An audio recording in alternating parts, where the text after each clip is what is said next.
अस्सलाम वालेकुम, मैं हूँ रज़वान अशरफ। आपको पता है इस वक्त एक इत्तेहादी हुकूमत वफाक के अंदर मौजूद है। उनके अंदर अब दरारें बाकायदा तौर पर नज़र आना शुरू हो गई हैं, और वो दरारें, जो सबसे बड़ी दरार है, वो आई है पीपल्स पार्टी और नून लीग के दरमियान। पीपल्स पार्टी और नून लीग के दरमियान वाज़ेह दरार जो है वो अब शुरू हो चुकी है, और उसका आगाज़ बलूचिस्तान से शुरू हो चुका है। और बलूचिस्तान वो सूबा है कि जहाँ से दरारें जब शुरू होती हैं तो उसके असरात जो है वफाक के अंदर आते हैं, इस्लामाबाद के अंदर महसूस होते हैं, और वहीं से आगाज़ होता है। उसका अंजाम जो है वो फिर इस्लामाबाद के अंदर होता है। यानी कि यहाँ से जो बलूचिस्तान से आगाज़ हो रहा है, उसके बाद इसका अंजाम जो है इस्लामाबाद के अंदर शहबाज शरीफ की हुकूमत के खात्मे पर होगा। अब क्या इसके बारे में इंफॉर्मेशन है, क्या मसला हुआ है, किस वजह से इनके दरमियान दरारें मौजूद हैं, वो कुछ तफसीलात मेरे पास मौजूद हैं, इंफॉर्मेशन मेरे पास मौजूद है, वो मैं आपके साथ शेयर करता हूँ ताकि आपको समझ आ सके कि इस वक्त पीपल्स पार्टी, नून लीग, बल्कि पूरी की पूरी इत्तेहादी हुकूमत के दरमियान आपस में किस किस्म के लड़ाई झगड़े मौजूद हैं। एक दो खबरें हैं, वो भी आपके साथ शेयर करता हूँ। पंजाब के अंदर जो है वो मुख्तलिफ कमेटियों के हवाले से, नून लीग के अंदर मुख्तलिफ कमेटियों के हवाले से इस वक्त फैसले किए गए हैं नून लीग की जानब से। उसमें नून लीग के बहुत सारे लोगों को नहीं शामिल किया गया। जो नून लीग की लीडरशिप है, जो अपने आप को समझती है, उन्होंने ये देखा है कि उनको इस कमेटियों के अंदर शामिल नहीं किया गया, जिसकी वजह से उन्होंने बाकायदा एहतजाज किया। और नून लीग के अंदर से बड़ी बगावत जो है वो अब नज़र आ रही है।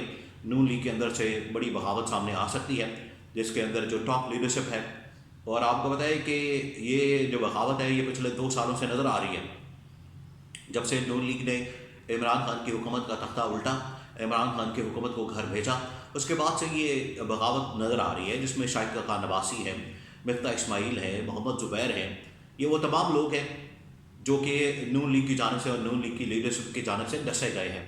इनको डसा गया, इनको बाकायदा तौर पर इस्तेमाल किया गया टिश्यू पेपर की तरह, और इस्तेमाल करके तो इनको फेंक दिया गया। जब इनको एहसास हुआ कि इनके साथ ये सलूक हो रहा है तो इन्होंने पार्टी छोड़ दी। अभी भी इस वक्त पार्टी के अंदर बहुत से इख्तलाफात मौजूद हैं। नून लीग के अंदर, मैं नून लीग के अंदर की बात कर रहा हूँ कि उनके अंदर इख्तलाफात हैं, और पार्टी के अंदर कमेटियों के हवाले से बहुत सारे इख्तलाफात सामने आ चुके हैं। दूसरी तरफ आ जाए, जो इस वक्त पीपल्स पार्टी और नून लीग के दरमियान जो इत्तेहादी हुकूमत कायम है, उनमें अब दरारें और उनके अंदर इख्तलाफात और उनके अंदर लड़ाई झगड़े बहुत ज़्यादा बढ़ चुके हैं।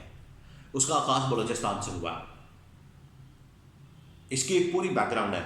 पहले थोड़ी सी बैकग्राउंड मैं आपको बता दूं ताकि आपको समझ आ सके कि किस तरह से एक एक करके ये फेज़ वाइज, कि एक फेज़ में ये हुआ, दूसरे फेज़ में ये हुआ, तीसरे फेज़ में ये हुआ, अब ये अंजाम की तरफ मामला जा रहा है। पहले फेज़ में आपको बताया कि जैसे ही हुकूमत बनी, नून लीग पीपल्स पार्टी की इत्तेहादी हुकूमत, पहले तो ये बन नहीं रही थी, एक दूसरे के ऊपर इनको एतमाद नहीं, और अभी भी एतमाद नहीं। एतमाद, जो अदम एतमाद है, एक दूसरे के ऊपर एतमाद ना करने वाली जो फ़िज़ा है, वो अभी भी कायम दायम है। पीपल्स पार्टी नून लीग के ऊपर एतमाद नहीं करती, इसी वजह से वो काबीना के अंदर शामिल नहीं हुई। ये पहला अदम एतमाद है, ये पहला इसका सबूत है। उसके बाद जब नून लीग की हुकूमत बन गई तो नून लीग ने अपने इख्तियारात इस्तेमाल करने के लिए सिंध हुकूमत के ऊपर हाथ डाला, पीपल्स पार्टी के इख्तियारात को ख़त्म करने की कोशिश की, अपनी मर्ज़ी के इदारों के अंदर सरबराहान लगाने की कोशिश की, अपनी मर्ज़ी के बंदे लगाने की कोशिश की। पहला जो इनकी जानब से अटैम्प्ट की गई शहबाज शरीफ की जानब से, वो ये थी कि इरसा का चेयरमैन लगाने की कोशिश की गई शहबाज शरीफ की जानब से, जिसको पीपल्स पार्टी ने उड़ा दिया। पीपल्स पार्टी ने उसको मानने से इनकार कर दिया, और पीपल्स पार्टी ने उसके ऊपर शोर शराबा किया, उसके ऊपर काफ़ी ज़्यादा लेते की, और आखिरकार शहबाज शरीफ को सॉरी करके पीछे हटना पड़ा, और पीपल्स पार्टी के बंदे को वहाँ पर लगाना पड़ा। ये पहली बात। दूसरा, फिर पीपल्स पार्टी और नून लीग के दरमियान जो इख्तलाफात हैं वो आगे सेनेट के इंतखाबात के अंदर भी नज़र आए, और पीपल्स पार्टी ने तो उस वक्त इस्टेब्लिशमेंट के साथ बाकायदा टक्कर ले ली थी, क्योंकि इस्टेब्लिशमेंट अनवारुल्लाह काकड़ को सेनेट का चेयरमैन बनाना चाहती थी, लेकिन पीपल्स पार्टी ने यूसुफ रज़ा गिलानी को सेनेट का चेयरमैन बना दिया, जिसकी वजह से ये इख्तलाफात पीपल्स पार्टी के इस्टेब्लिशमेंट के साथ भी शुरू हो चुके हैं। नून लीग और पीपल्स पार्टी के दरमियान जो इख्तलाफात हैं वो इसके ऊपर शुरू हुए, इरसा के चेयरमैन से, फिर मुख्तलिफ तैनातियों के हवाले से, कमेटियों की चेयरमैनशिप के हवाले से अभी भी इख्तलाफात मौजूद हैं। ये मैं आपको अंदर की खबर दे रहा हूँ कि अभी भी इख्तलाफात मौजूद हैं मुख्तलिफ कमेटियों की چیئرمین شپ کے لیے بہت ساری کمیٹیاں ہیں جو کہ دیکھیں وفاق کے اندر جو حکومت ہے وہ نیشنل اسمبلی اور کمیٹیوں کے اوپر ساری چلتی ہے، اور ان کی جو صدارت، ان کی سربراہی مختلف پارٹیوں کے اندر، اتحادیوں کے اندر بانٹی جاتی ہے۔ تو وہاں پر ابھی بھی اختلافات موجود ہیں پیپلز پارٹی نون لیگ میں، جس کی وجہ سے یہ حکومت اب چلتی نظر نہیں آ رہی۔ اب آ رہے ہیں بلوچستان پہ۔ بلوچستان میں کیا ہوا؟ بلوچستان کے اندر بالکل اسی طریقے سے اتحادی حکومت ہے جس طریقے سے وفاق کے اندر ہے۔ وفاق کے اندر بھی پیپلز پارٹی نون لیگ کٹھے ہیں، اور اسی طرح سے بلوچستان کے اندر بھی پیپلز پارٹی نون لیگ کٹھے ہیں، اور انہوں نے مولانا فضل الرحمان جن کے پاس کافی ووٹ ہے، وہاں پر 10-12 ووٹ ہیں، ان کو فارغ کر دیا۔ اب کل جو ہے باقاعدہ طور پر کابینہ بننی تھی اور انہوں نے حلف اٹھانا تھا، لیکن نہ کابینہ کا اجلاس ہوا، نہ نئے منسٹرز اس میں شامل ہوئے، نہ انہوں نے حلف اٹھایا۔ وہ حلف برداری کی تقریب کینسل کر دی گئی۔ اس کی وجہ یہ ہے کہ پیپلز پارٹی منسٹرز کچھ مانگ رہی ہے، اور پیپلز پارٹی چاہتی ہے کہ ہم اپنی مرضی کے منسٹرز لائیں اور ان کو وزیر بنائیں۔ پیپلز پارٹی ویسے وہاں پر لیڈنگ پوزیشن میں ہے، کیونکہ وہاں پر وزیر اعلیٰ جو ہے وہ پیپلز پارٹی کا ہے۔ ویسے پیپلز پارٹی کا کیا ہونا ہے، وہ وہاں پر تو سرفراز بگٹی ہیں۔ سرفراز بگٹی پہلے نگران سیٹ اپ میں تھے، ان کو بھیجا گیا وہاں پر، اور کس کی جانب سے بھیجا گیا آپ سب کو پتہ ہے کہ آپ جائیں اور بلوچستان میں پیپلز پارٹی میں شامل ہوں، ان کے ٹکٹ کے اوپر الیکشن لڑیں MP کا، تاکہ آپ کو وزیر اعلیٰ بلوچستان بنایا جائے۔ تو وہاں پر نون لیگ اور پیپلز پارٹی، نون لیگ اپنے منسٹرز ڈیمانڈ کر رہی ہے، منسٹرز ڈیمانڈ کر رہی ہے، وزراء ڈیمانڈ کر رہی ہے کہ ہمیں فلانے وزیر چاہیے، اتنے وزیر چاہیے۔ تو ان کے درمیان ایک کلیش بن چکا ہے بلوچستان کے اندر۔ اور بلوچستان پتہ ہے آپ کو، یہاں سے آغاز ہوتا ہے، یہاں سے معاملہ شروع ہوتا ہے، اور اس کے بعد یہ پھر ختم ہوتا ہے وفاق کے اندر۔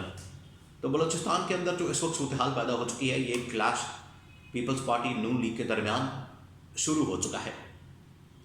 اور ابھی آپ دیکھیں کہ جو رانا ثناء اللہ ہے، انہوں نے بھی نون لیگ کی ترجمانی کرتے ہوئے، خاص طور پر نواز شریف کی ترجمانی کرتے ہوئے یہ بات کی ہے کہ ہم عمران خان کے ساتھ بھی بات کرنے کو تیار ہیں، اور عمران خان اگر ہمارے ساتھ بیٹھ جائیں، بات کریں، تو ہم معاملات آگے بڑھا سکتے ہیں۔ یہ اب رانا ثناء اللہ کی جانب سے کہا گیا۔ آپ اس سے اندازہ کریں کہ نون لیگ، نواز شریف، خاص طور پر جو نواز شریف کا دھڑا کیمپ ہے، وہ کس قدر ڈیسپریٹ ہے اس حکومت سے، کہ اس حکومت اپنے ہی بھائی کی حکومت کو ختم کرنے کے لیے، اپنے ہی بھائی کو گھر بھیجنے کے لیے۔ تو یہ جو اس وقت نون لیگ، شہباز شریف کو جو اس وقت مسائل کا سامنا ہے، وہ صرف یہ نہیں ہے کہ پیپلز پارٹی ان کو گلے پڑی ہوئی ہے، پیپلز پارٹی ان کی گاٹیں فٹ ہوئی ہے، پیپلز پارٹی نے محاذ کھولا ہوا ہے اور حملہ کر رہی ہے پیپلز پارٹی نون لیگ پر، شہباز شریف پر۔ اس میں صرف پیپلز پارٹی شامل نہیں ہے، اس میں پیپلز نون لیگ کے اندر سے جو نواز شریف کا کیمپ ہے، وہ بھی شہباز شریف کے خلاف ہے۔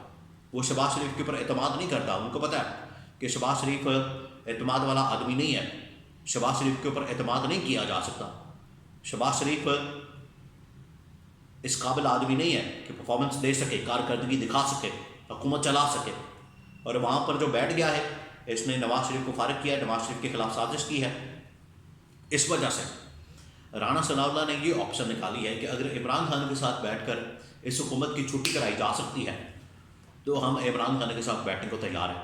یہاں تک معاملات چلے گئے ہیں کہ بدترین دشمن کے ساتھ نواز شریف بیٹھنے کو تیار ہے، بدترین دشمن کے ساتھ، کیونکہ ان کی آپس میں تو بنتی نہیں عمران خان نواز شریف کی، اور عمران خان نہیں ان کے ساتھ بیٹھنے والا۔ یہ بھی میں آپ کو بتا دوں، عمران خان تو پہلے دن سے یہ بات کر چکا ہے کہ میں نے ان کے ساتھ نہیں بیٹھنا، حکومت بنانی ہوتی ہے تو میں اس وقت پیپلز پارٹی کے ساتھ بنا لیتا اور میں بڑی آسانی کے ساتھ باہر آ جاتا، میرا وزیر اعظم ہوتا، میری حکومت ہوتی وفاق کے اندر، پنجاب کے اندر، میں آسانی سے حکومتیں بناتا اور باہر آ جاتا۔ لیکن عمران خان نے ایسا نہیں کیا۔ عمران خان نے عوامی سیاست کی، عوام کے بلبوتے پر سیاست کی، حالانکہ عمران خان کو 2/3 میجورٹی ملی تھی، ان کے ساتھ حکومت بنانے کی ضرورت ہی نہیں تھی۔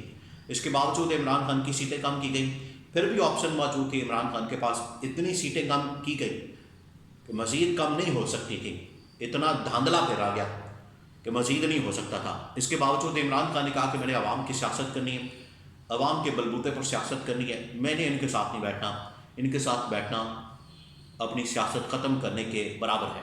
اس وجہ سے عمران خان نے ان کے ساتھ بیٹھنے سے انکار کیا، اور اب یہ آپس میں لڑ رہے ہیں، آپس میں جو ان کی لڑائیاں ہیں، اختلافات ہیں، وہ شروع ہو چکی ہیں، اور پہلا جو بڑا اختلاف ہے وہ بلوچستان سے سامنے آیا ہے۔